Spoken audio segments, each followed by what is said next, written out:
Welcome to my channel. आज से हम स्टार्ट करेंगे कॉन्स्टिट्यूशनल लॉ। तो जो हमारा फर्स्ट टॉपिक है वो है कॉन्स्टिट्यूशन एंड कॉन्स्टिट्यूशनलिज्म। आइए समझते हैं।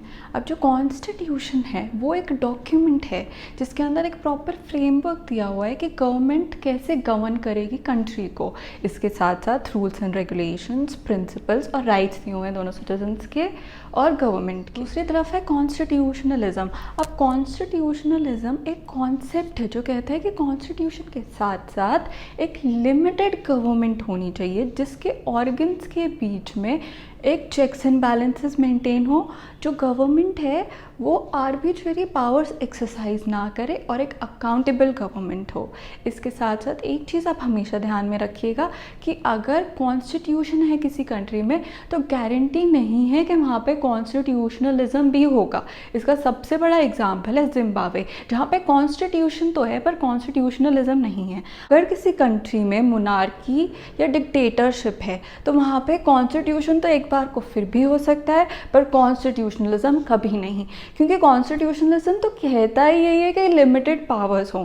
अब जो मोनार्की में और डिक्टेटरशिप में जो स्टेट का हेड होता है उसके पास अनलिमिटेड पावर्स होती हैं। तो अनलिमिटेड पावर्स का कॉन्सेप्ट ही एकदम ऑपोजिट है constitutionalism. In R.C. Podyal versus Union of India case, the Constitution held that mere constitution does not ensure constitutionalism.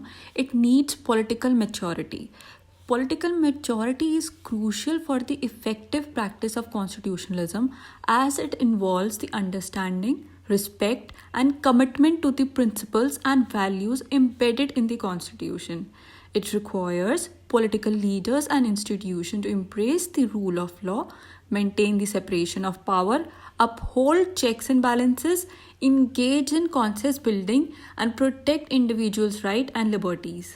In Ram Jethmalani versus Union of India case, the court held that constitutionalism means every organ of state exercises vested powers within four corners of the constitution, and organs created cannot change the identity of the constitution, which means that जो organs है constitution के वो सिर्फ उतनी ही powers exercise कर सकते हैं जितनी कॉन्स्टिट्यूशन में मेंशन्ड है, उसके बियॉन्ड वो नहीं जा सकते।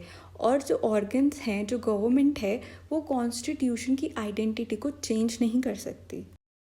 In I.R. Kolio versus State of Tamil Nadu, the court held that no organ of the state may arrogate to itself powers beyond what is specified in the constitution, includes check and balance through separation and diffusion of powers. I.R. Kolio में भी court ने same चीज़ बोली कि जो organs हैं वो constitution में जितनी पावर्स दे रखी हैं उसके बियॉन्ड पावर्स यूज़ नहीं कर सकते। कि वीडियो अच्छी लगी हो तो लाइक शेयर सब्सक्राइब ज़रूर कीजिएगा।